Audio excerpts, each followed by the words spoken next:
안녕하세요, 블루샤인입니다. 오늘은 수원 삼성과 강원FC 경기 리뷰를 해보도록 하겠습니다. 이번 경기의 경우 직관을 했기에 더욱더 상세하게 설명드릴 수 있을 것 같습니다. 시작하겠습니다. 먼저 경기 요약을 보겠습니다. 3월 14일 일요일 오후 4시 반 수원 월드컵 경기장에서 펼쳐진 경기에서 수원과 강원이 0대0으로 비겼고, 슈팅 숫자나 점유율에서는 모두 강원이 앞섰습니다. 특이사항으로는 강원이 점유율로 상대보다 높은 올 시즌 첫 번째 경기였습니다. 선발 명단 보시겠습니다. 양팀 모두 공식 발표 나온 대로 올려보겠습니다. 수원은 3-5-2 전술로 나왔고요. 키퍼 노동건, 수비 박대원, 민상기, 장호익, 미드필더 이기재, 김민우, 최성근, 고승범, 김태환, 공격수로는 제리치, 강현묵이 출전했습니다. 최성근은 리그 첫 출전이자 선발로 나왔고요. 지난 경기 좋은 모습을 보여준 강현묵도 선발로 출전했습니다. 지난 경기 한석정의 부진과 대안에 대해서 이야기를 했었는데, 최성근이 얼마나 해주는지가 굉장히 중요한 요소가 될 거라고 생각했습니다. 강원도 3-5-2 전술로 나왔습니다. 키퍼 이범수, 수비 김영민, 임채민, 아슈마토프, 윤석영, 한국영, 김동현, 김대우, 김수범, 공격수로는 신라지와 고무열이 출전했습니다. 사실 경기 전 강원의 스타일을 예측하는 것은 쉽지가 않았습니다. 기존 경기들은 모두 3-4-3으로 나왔는데 신라지가 선발로 나오면서 포메이션이 바뀌었습니다. 김대우의 경우 U22 출전이고, 임채민의 징계 복귀, 기존의 불안한 키퍼들로 인해 이범수가 시즌 첫 선발로 출전했습니다. 실제로 보니 양팀의 전술로 인한 포메이션을 다르게 봐야 할 것 같았습니다. 수원의 경우 3-5-2가 아니라 3-4-3으로 보는 게 맞았습니다. 지난 경기 막판에 플랜 B로 3-4-3을 운영했는데 이날도 마찬가지로 3-4-3으로 경기를 시작했습니다. 강원은 한국영이 중앙에서 중심을 잡은 상황에서 김수범, 김대우 라인 또는 김동현, 윤석영 라인이 번갈아가며 스위칭을 하면서 공격을 했습니다. 이른 시간에 득점이 터졌습니다. 강원의 경우 기본 공격 포메이션이 3-3-4라고 생각이 되었습니다. 기본적인 개념은 측면에 선수가 넓게 서서 수비수를 안으로 끌고 온 다음에 그 공간을 침투하는 거였습니다. 반대편에서 공격을 이야기해보면 오른쪽과 비슷하지만 주로 공격이 이루어졌던 오른쪽 대비해서 왼쪽으로 오려면 한국영이 오는 게 멀다 보니 고무열이 먼저 안으로 수비를 끌어들인 후 한국영과의 연계를 통해서 측면으로 침투하는 선수들에게 기회를 많이 만들어줬습니다. 강원의 득점은 첫 번째 언급했던 상황과 비슷한 구도로 득점을 할 수 있게 되었는데요.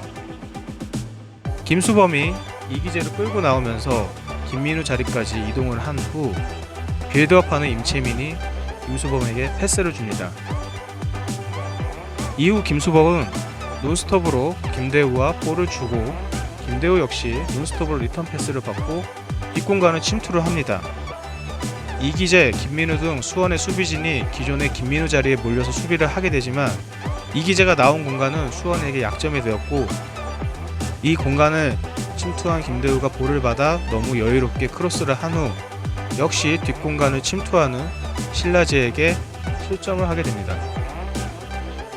수원의 경우 김건희의 교체 투입 후 돌파한 이후에 상대 파울로 세피스 기회를 만들었습니다. 세피스가 무위로 끝났지만 이어진 공격에서 고승범의 크로스를 제리치가 헤딩슛으로 한 게 골문에 들어가며 동점을 만듭니다. 30분쯤 볼 경합으로 부상을 입은 듯한 민상기는 37분에 교체 아웃이 됩니다. 갑작스러운 최정원 준비에 대해서 전반전에 실수를 많이 한 장호익이 아웃이 될 줄 알았습니다. 전문 센터백이 없는 수원으로서는 수비진의 리더이자 가장 크게 지탱해 줄 수 있는 선수가 빠지게 되어 타격이 있을 거라 생각이 되었습니다. 또한 이미 김건희를 교체한 상황에서 남은 교체 횟수가 한 번 남았기 때문에 선수 교체의 운신이 적어질 수밖에 없었습니다. 평소 선수 교체의 보수적인 박건하 감독 성향상 80분 이후 교체할 것이라고 생각했습니다. 즉 80분까지 수원 삼성은 이 멤버로 버텨야 되는 상황이었습니다. 인상기 부상으로 최정원이 오랜 시간 기회를 부여받게 되었습니다. 전반적으로 수비는 잘했으나 콜플레이나 수비진을 지휘하는 모습은 아쉬웠습니다. 수원의 공격 실패 원인은 크게 두 가지라고 봅니다. 첫째로는 왼쪽 김민우의 하프윙 공간이 틀어막혔습니다. 강원도 수원도 모두 수비 시에는 5-3-2 포메이션을 갖게 됩니다. 이때 강원으로서는 1차적으로 네모 안의 공간을 내주게 되고 2차적으로는 파란 네모 공간을 내주게 됩니다.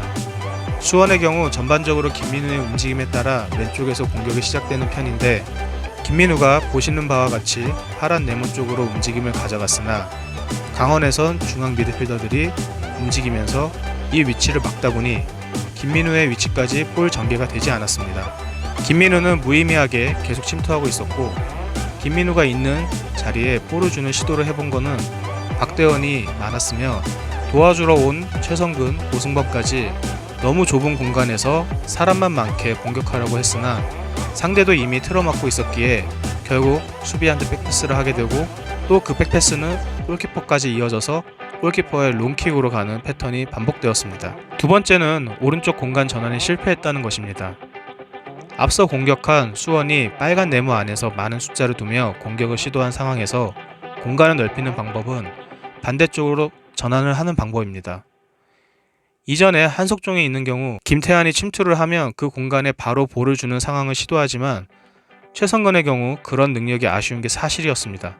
그러다 보니 반복되는 패턴은 뒤쪽에 3백을 통해서 연결하는 방안인데 이때 고승범의 경우 상대 뒷공간을 침투하기 위해서 아주 먼 거리를 전력 질주해서 침투하는 모습을 보여주며 노력을 했지만 강원도 이 공격을 막기 위해 선수들이 전체적으로 움직입니다.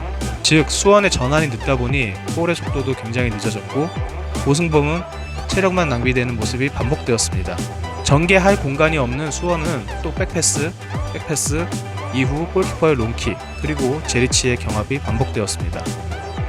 이미 교체 2회를 사용한 수원과 달리 강원은 2명의 선수를 후반 시작과 함께 교체합니다. 신라지와 김대우가 빠지고 김대원, 조재환이 투입이 됩니다. 두 선수 모두 리그에서 검증된 우수한 자원이지만 특징이 모두 오른발 잡이이며 왼쪽에서 안으로 들어와서 하는 슈팅을 즐겨하는 선수입니다. 병수볼은 이 유사한 성향의 선수들을 잘 공존시켜야 했습니다.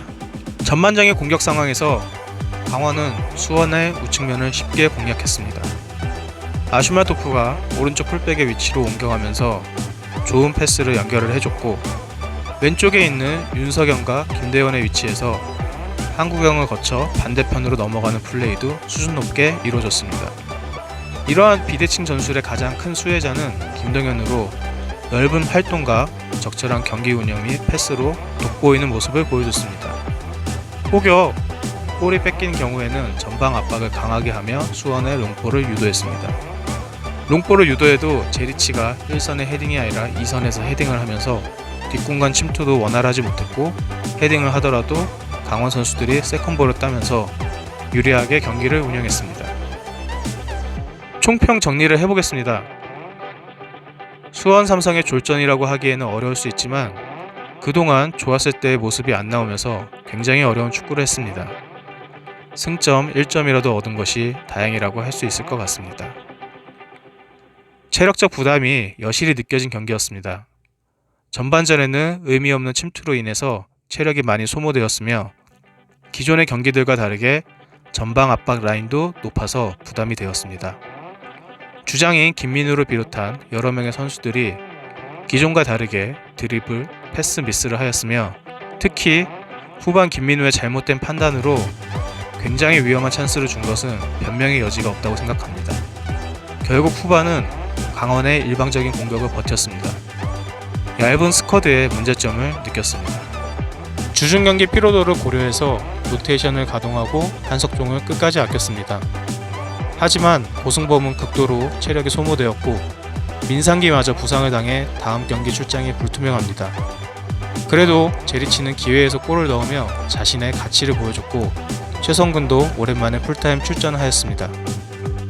선수단의 보강을 위해서 니콜라우의 빠른 적응이 필요할 것 같습니다. 강원FC의 경우 병수볼의 색채를 마음껏 보여준 경기였습니다. 기존에 사용하지 않았던 3-5-2 전술로 골을 넣은 후 전반 한때 주도권을 내줬지만 선수 교체로 인한 변화를 만들어내며 점유율 상승, 다수의 슈팅, 강한 전방 압박이라는 색을 잘 보여줬던 경기였습니다. 다만 셋피스에 대한 약점은 여전히 있었습니다. 물론 이번 경기의 경우 셋피스가 아닌 그 후속 상황에서 실점이지만 계속적으로 비슷한 유형의 실점이 발생한다는 것에 대해서는 대비가 있어야 할 것 같습니다. 강원도 이번 경기 새로운 선수들과 새로운 전술로 나왔는데 특히 U22로 출전한 김대우는 어시스트까지 하며 좋은 활약을 보였습니다. 하지만 아직 몇몇 선수들의 동선이 겹치는 모습이 나오면서 특유의 삼각형이 깨지는 모습이 나왔습니다. 이 점은 시간이 가면 해결이 되지 않을까 생각해 봅니다. 이상으로 수원 삼성과 강원 FC 리뷰를 마치도록 하겠습니다. 끝까지 시청해주셔서 감사합니다. 다음에 뵙겠습니다. 안녕.